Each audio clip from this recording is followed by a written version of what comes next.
Class 12th all student good afternoon.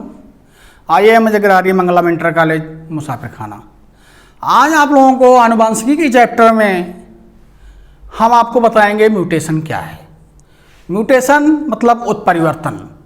उत्परिवर्तन है क्या चीज़, कितने प्रकार का होता है और इसकी खोज करने वाले वैज्ञानिक का क्या नाम था। उत्परिवर्तन की खोज करने वाले वैज्ञानिक का नाम था ह्यूगो डिब्रीज। ह्यूगो डिब्रीज। ह्यूगो डिब्रीज ने ही उत्परिवर्तन की खोज की थी। इसकी परिभाषा होती है, उत्परिवर्तन की डिफिनीशन होती है, उत्परिवर्तन वह क्रिया है, उत्परिवर्तन वह क्रिया है जो DNA अनुक्रम में बदलाव लाता है। उत्परिवर्तन वह क्रिया है जो DNA अनुक्रम में बदलाव लाता है जिससे जीवों के जीनोटाइप और फेनोटाइप में परिवर्तन आ जाता है। उत्परिवर्तन वह क्रिया है जो DNA के अनुक्रम में बदलाव लाता है जिससे जीवों के जीनोटाइप और फेनोटाइप में परिवर्तन आ जाता है। इसी क्रिया को उत्परिवर्तन कहा जाता है। हमने बता दिया आपको, उत्परिवर्तन की खोज करने वाले वैज्ञानिक का नाम था ह्यूगो डिब्रीज। ह्यूगो डिब्रीज ने अपना कार्य आनियोथेरा लैमार्कियाना पर किया था। मतलब इन्होंने उत्परिवर्तन के कार्य को किस पर किया था, मतलब ह्यूगो डिब्रीज जो थे ये अपना कार्य किस पर किए थे, आनियोथेरा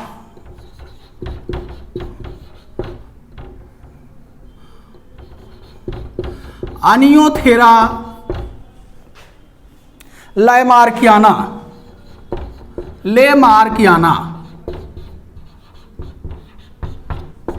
इन्होंने अपना कार्य किया था।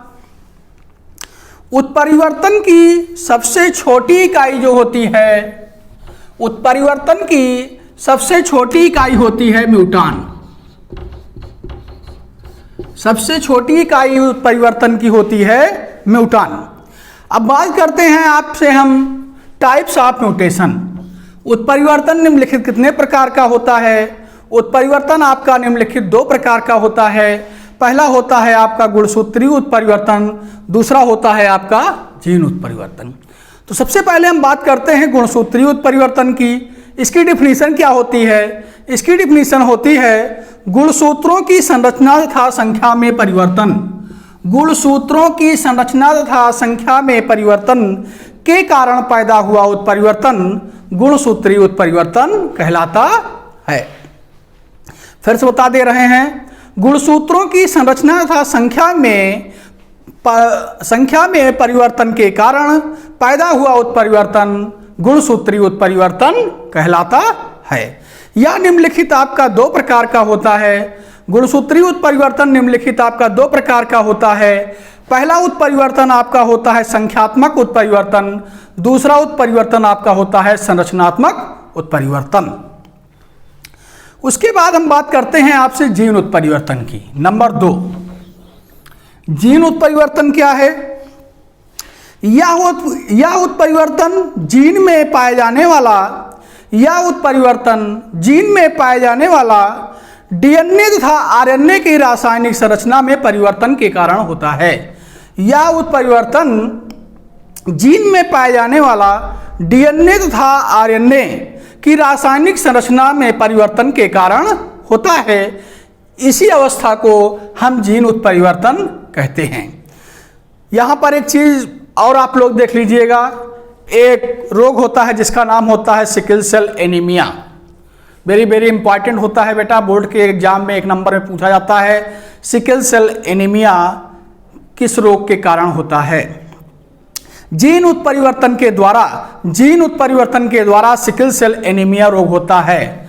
कौन सा रोग है, सिकल सेल एनीमिया किस उत्परिवर्तन के द्वारा होता है, जीन उत्परिवर्तन के द्वारा होता है। जीन उत्परिवर्तन निम्नलिखित आपका 3 प्रकार का होता है। जीन उत्परिवर्तन जो होता है आपका निम्नलिखित तीन प्रकार का होता है। नंबर 1 को बोलते हैं प्रतिस्थापन, नंबर 2 को बोलते हैं विलोचन, नंबर 2 को बोलते हैं विलोपन, नंबर 3 को बोलते हैं निवेशन। इसके बारे में आपसे हम तीनों के बाद में बात करेंगे।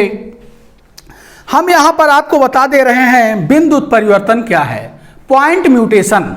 बिंदु उत्परिवर्तन वेरी वेरी इंपॉर्टेंट होता है बेटा, बोर्ड के एग्जाम में एक नंबर में पूछा जाता है कि बिंदु उत्परिवर्तन किसे कहते हैं। जीन उत्परिवर्तन जिसमें एकल नाइट्रोजनी क्षारक, जीन उत्परिवर्तन जिसमें एकल नाइट्रोजनी क्षारक का प्रतिस्थापन, विलोपन या निवेशन होता है। जीन उत्परिवर्तन जिसमें एकल नाइट्रोजनी क्षारक, जिसमें प्रतिस्थापन, विलोपन या निवेशन तीनों होता है, उसे बिंदु उत्परिवर्तन मतलब पॉइंट म्यूटेशन कहा जाता है। अब इसके बाद इसकी हम विशेषता, उत्परिवर्तन की विशेषता आपको बता देते हैं।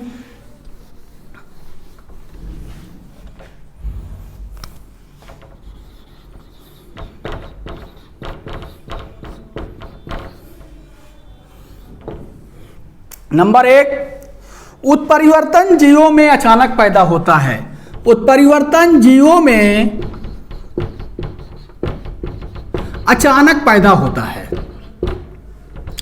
नंबर 2, उत्परिवर्तन की कोई निश्चित दिशा नहीं होती है। उत्परिवर्तन की कोई निश्चित दिशा नहीं होती है। नंबर 3, उत्परिवर्तन के कारण नए गुण उत्पन्न होते हैं। उत्परिवर्तन के कारण नए गुण उत्पन्न होते हैं जिसमें नई जाति पैदा होती है।